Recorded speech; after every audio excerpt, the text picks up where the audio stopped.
I'm going to show you the first match game between Mark Taimanov and Bobby Fischer from their candidates match in 1971. We're back on the road to Reykjavik 1972. So before we get going, remember to subscribe to the channel, then do click on the button below. It's that simple. And if you want to support the channel, then do check out the links to PayPal and also Patreon.com. Check out the rewards, and you'll find those in the info tab up there and also in the video description down there. Okay, on with the game. So the candidates quarter-final between Mark Taimanov and Fischer. Mark Taimanov, renowned Soviet grandmaster, and of course he had that backing of the Soviet state, and there are fascinating details behind the scenes from the Soviet side, at least, in this book, Russians versus Fischer. And you know, we get the chance to see or hear about the kind of preparation that Taimanov underwent for this match. You know, he asked, of course, many of the top players how he thought he should approach the match. Tal thought the best chance to defeat Fischer was in sharp play, where Fischer didn't feel as confident. And Botvinnik largely agreed with that. Botvinnik said that he likes clear-cut. Fischer likes clear-cut positions where he enjoys a positional advantage, and he, in such cases, he often welcomes simplifications. And we've seen that in Fischer's games that I've looked at so far.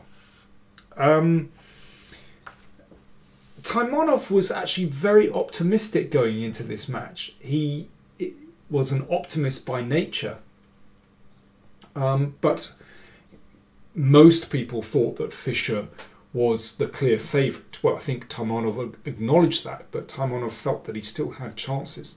Remember, Fischer had won the interzonal tournament with 18.5 out of 23. Taimanov had also qualified, but had only scored 14 points. That's way below.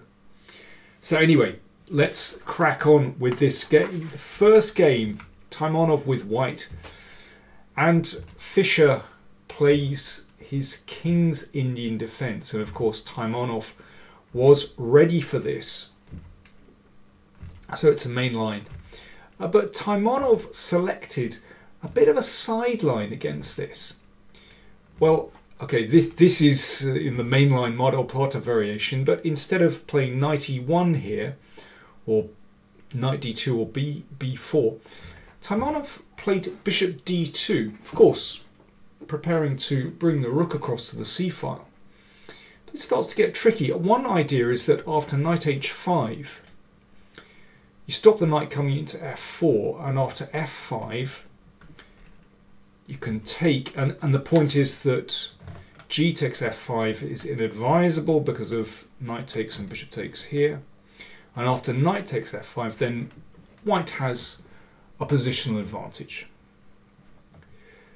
Fischer selected knight e8, and he apparently played this quite quickly. And it reaches a very, very double-edged position very quickly. Now, after f5, the idea is for white is not to allow this pawn storm on the king side, but to take here. Every Russian schoolboy knows you should recapture with the knight's pawn, and that means that black still covers all these squares. But white's idea is to get in on e6 very quickly, and potentially to block the pawn on f5 with the f pawn. So, for example, there was a recent game, relatively recent, played in 2016 between Goreev and Rahul, St. Louis 2016, that went c6 here, and now f4. So you can see that white's knight has been blocked out of e6. That square is covered, but in the meantime, white has been able to block here. You can see that the fight is raging on the queen side, in the middle, on the king side. And I like this kind of strategy against the King's Indian. You don't allow black the traditional kingside pawn storm, but you're still using your space advantage with white. Now, after knight g5, Fischer pushed the knight into e6 straight away. Now, no backing down, the knight goes in. So this is probably going to be a pawn sacrifice, because after queen c8, it's pretty clear that black is going to be able to take that pawn on e6. So why did white do this? Well, for a start, we've got rid of one of black's bishops, that light squared bishop, and this one, if it manages to run through these light squares, could be very dangerous. But also, after this move, queen b3, then white is getting play in this position. So obviously queen takes pawn, well, the b pawn will be on priest, so black has to take steps against that. Bishop h5 played, so Taimanov wants to lock the bishop in on f7. I can imagine this was all still preparation, actually. And queen b7. So the score at the moment, actually, it's still even.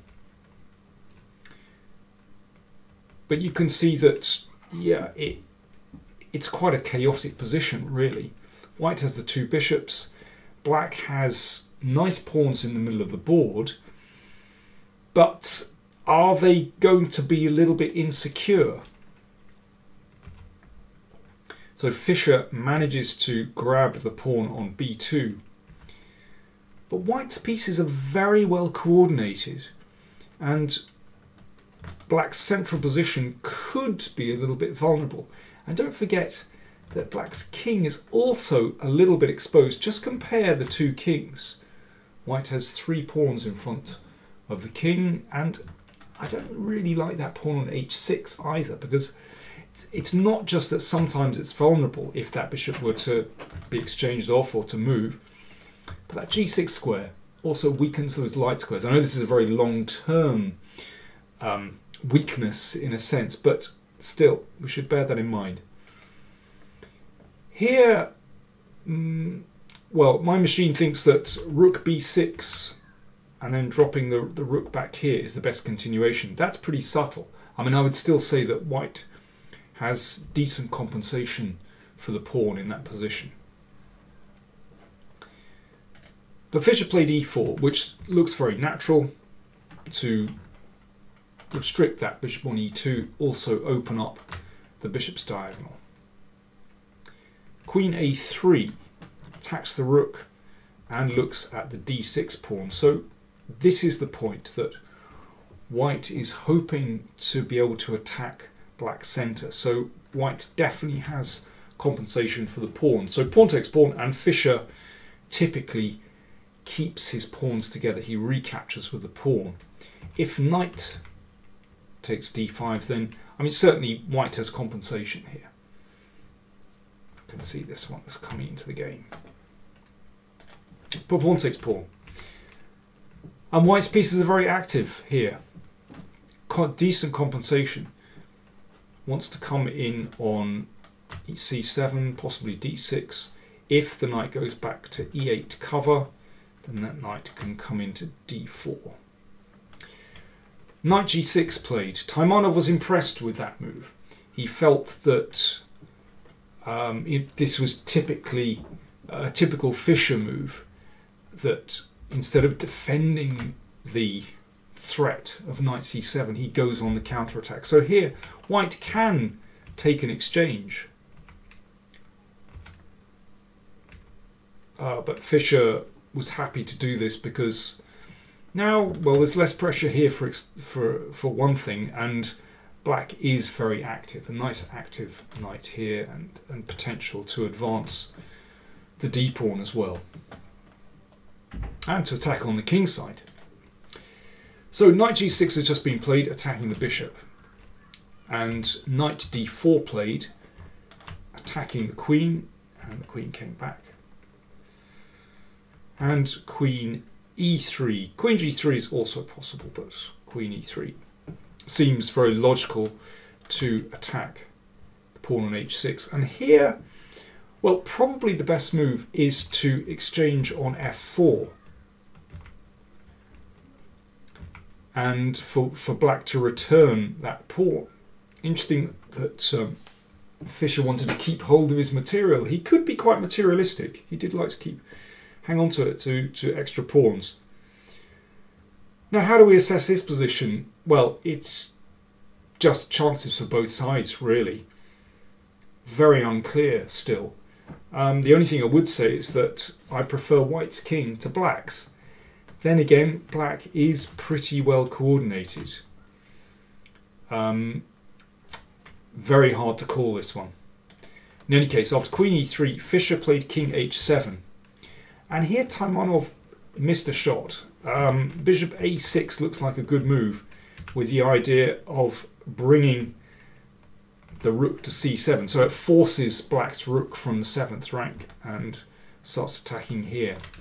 I mean, black can defend this by putting up a barrier on the 7th rank, but I mean, it's clear that white is well, very active there.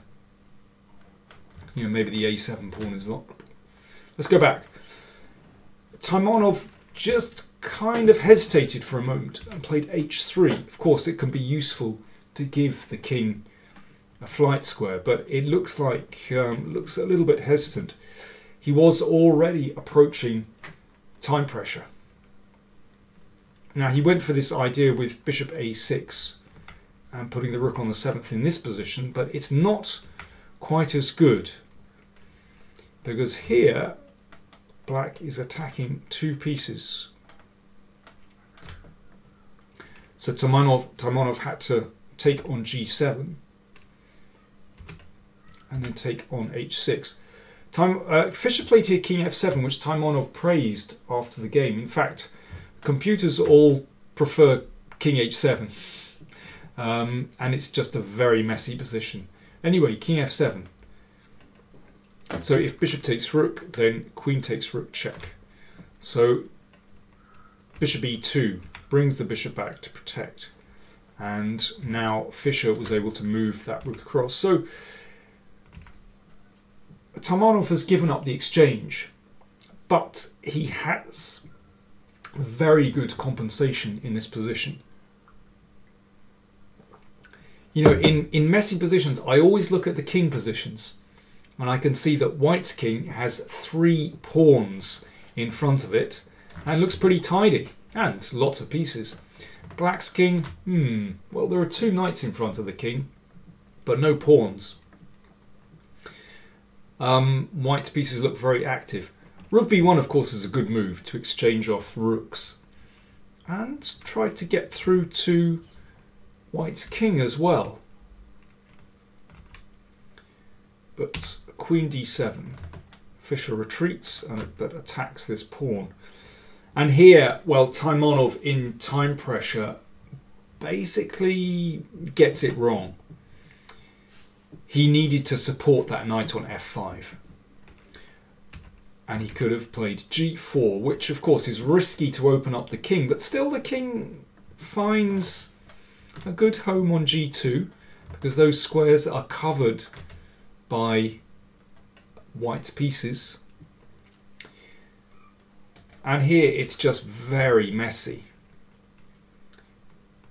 Rook b2 looks like a nice move. I mean, I can understand why Taimanov was reluctant to play this because, you know, that rook looks through the 2nd rank now towards the king. Nevertheless, here actually white still has great compensation. I would say all 3 results are possible. Could be decisive for either player, could be a draw. Very messy. The computers actually like white in this position. It's interesting, but a long way to go. But in time pressure, Taimanov backed down and Fischer seized his chance. Queen check. That was blocked. And queen b4. threatening queen e1 and getting through to the king. Knight c6. So Taimanov wants to have a shot here. But queen b6, an excellent move, and that forces a queen exchange because f2 is vulnerable. And after this, well, basically, white is lost. Rook e1. And that puts the bishop to an unfortunate square. And basically, once the queens are exchanged and black has this central passed pawn, it's lost. And here the game was adjourned and Taimanov sealed a move. In fact, Taimanov sealed bishop g4 and, well, after, say, knight e5, it's lost. Black threatens to take and come in and push this pawn, and it really is a completely winning position for black. So after rook e1, Taimanov actually resigned without resuming the game. So that was game one. Interestingly, Taimanov writes that he was still optimistic, even in spite of losing this first game. He says, "I was not really discouraged. I felt that almost throughout the game I was in no way inferior to my opponent. What's more, after the daring experiment in the opening, I had the initiative for a long time and was in sight of success." Well, I think to some extent that's true. He certainly did have the initiative. I'm not sure he was in sight of success. It was just a very, very unclear position. He goes on, though Botvinnik's subsequent comment was that Taimanov chose a wrong strategy, Fischer must be contained. I am not blaming myself for anything. This is Taimanov speaking. In spite of the setback, this first trial of strength only added to my optimism. Alas, not for long. That's Taimanov quoted in Russians versus Fischer. This superb book, fascinating book actually, if you're interested in the Soviet chess machine and the background to their fight against Fischer, I can recommend it. I'm not sure it's still in print, but I'm sure you can find copies online somewhere. So I'll be looking at more games from this match, candidates match, between Mark Taimanov and Bobby Fischer, but that set the tone really for this match. Although Taimanov, was still optimistic, he got into time pressure, and getting into time pressure against Fischer could be fatal. Do check out the Fischer playlist you'll find that in the video description, and also a Spassky playlist too. Thanks for watching. More Fischer videos coming soon.